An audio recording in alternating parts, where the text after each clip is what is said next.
how do you see these advancements in tech helping us to understand inclusivity a little better? I know you data people have a lot to say, right? We focus a lot of our innovation towards driving outcomes, driving brand outcomes. But what we learned, sort of over the past sort of 5 years as data has evolved and technology has evolved, is that is great value to be gained from really understanding where those biases come from in the data. So there's a real importance to sort of be humble, and rather than sort of focusing very narrowly on those goals, it's focusing actually how can we actually understand the audiences better so that we're actually addressing the populations our customers are interested in. So whereas investing in brand outcomes can have a very, very clear ROI, investing in understanding bias is actually really hard.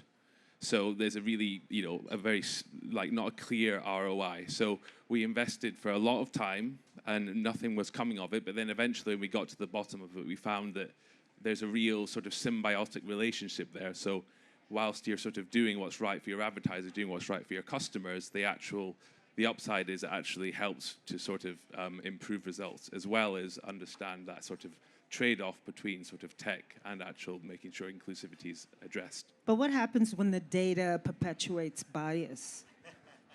If I could just come into it from the perspective of a data scientist. So really, from our perspective at LoopMe, what we've always done is we've always built our models from the ground up so that we have complete oversight over everything that we build.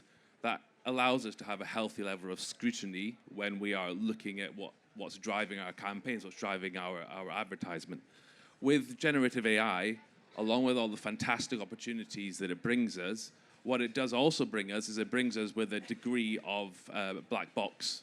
So what we don't have anymore is this ability to look underneath the hood and say, hey, what's going on here? What's actually driving this? And that lack of access is something that we need to sort of work on together. We need to work on not just from the perspective of our users to make sure we don't perpetuate the bias, but how can we make sure that we put in place as innovators the right regulations and guardrails to make sure that we don't get into the situation where this access perpetuates, centralizes the control into a small number of large companies. What's one thing each of you wish you could have in the industry would stop doing or start doing when it comes to AI, data, and inclusive marketing? One thing that we can learn from looking back at history is that we cannot rely upon governments to set the regulation on technology. Technology moves too fast. Governments, regulation takes years to write. It takes a long time to write out the legal framework. So one thing that we're going to have to do looking forward as technology advancement accelerates with AI is we're going to have to find alternate means to regulating, and that means looking at ourselves and working together as companies. We're the ones that have, we've got a real, it's beneficial to us to make sure we look after the user. It's beneficial to us to make sure the right guardrails are in place to make sure that we don't centralize power and create great big monopolies again, that we have nice, continue to have a nice fertile, diverse, innovative sector that we are all working in, where we can all benefit from AI and not, centralized power. So I think working together is really what we should all be doing.